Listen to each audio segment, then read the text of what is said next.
Plot is the foundation of any good story. Without a clearly definable goal, your characters will go through the motions without any real purpose. All right, Josiah, I would like you to tell me how best to develop a plot. Well, what works best for me is that I work out the end first and then work on the beginning and take care of the middle stuff later. So, It's like me making a peanut butter and jelly sandwich. or it's like procrastinating. So, Brianna, how would you tell these people to write a good plot? Basically, think of something that captivates you, something that interests you.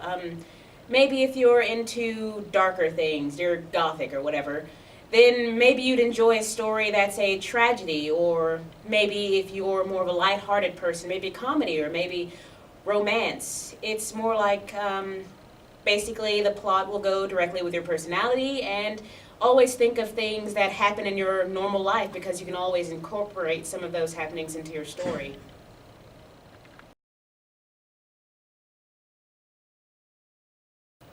Brianna, how do you put together characters? Would you mind giving us an example? Of course, I would love to, Letterman. Well, as far as characters, really I like to take people around me and make them into people in my story. Suppose somebody I really hate, they're probably gonna die. But, Monica, any thoughts? Characters are very easy to make. Like exactly what she said. Take people around you, take their personalities, and incorporate them into other people. Like Joseph. Like Joseph. He is actually our camp counselor for a website, and he is a clown, and he kind of talks like this. He says, "My name is Joseph," and yeah, it's pretty creepy. Because we like clowns. That's just something that we do. So it's basically, if there's an important plot point in your story, maybe you want a character to fit that. Maybe you like, I don't know, paradoxes or contrasting things. Maybe you want one character extremely evil and one character extremely good, or maybe your good guy is the bad guy. I don't know. It's all your choice as far as. What do you avoid in a literary device? Oh, Don't be you asked me the repetitive. question. Yeah, don't be repetitive. If you say as black as night like 4 times in one chapter, just don't do it. And another thing, don't make your similes and or metaphors too dark for what they are. If you say this, I don't know, bologna sandwich is as cold as my soul, don't do that unless it's a comedy. Because that would just take me out of the moment, and I'd laugh at your story if it was a tragedy. And then if your character died the next second, I wouldn't really care because I was still laughing about his dark soul bologna sandwich. Another thing is, gosh, what was one? Don't use one that everybody uses, like the blackest night thing. Yeah. Everybody knows that night is freaking black.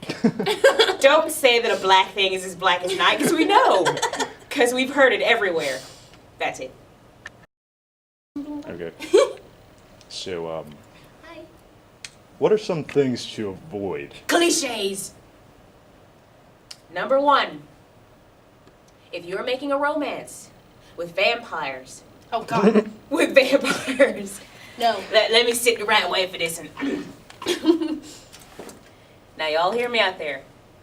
Do not make it into a overly dark, sappy, angst teen story, okay?